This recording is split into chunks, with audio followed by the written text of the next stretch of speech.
Assalamualaikum warahmatullahi wabarakatuh. Tepangkeun nami Abi Sipa Widya di kelas 10 IPS 2. Di dieu Abi bade ngadongengkeun tentang si Kabayan ka Puskesmas. Eta mah si Kabayan meuni unggal poe Kemis ka Puskesmas teh.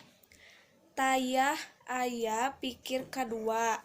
Sagede sarangka kada buktina. Geus puguh rieut ka dokter. Nyeri beuteung ka dokter, digegel sireum oge ka poktes.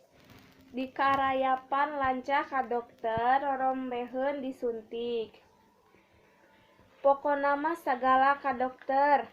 Ayeuna duka dek naon, geus andeprok deui wae. Saur dokter, aya naon deui maneh Kabayan?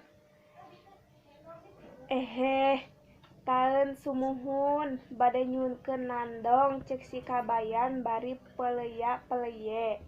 Ieu aya anak-anak beurit di jero beuteung, dokter. Duh karunya teuing, di dieu mah teu sadia ubarna Kabayan. Cing nyobaan ayeuna mah neureuy anak ucing hirup-hirup supaya eta anak beurit anu di jero beuteung teh ditewak. Sakitu anu tiasa kapihatur ku Abi.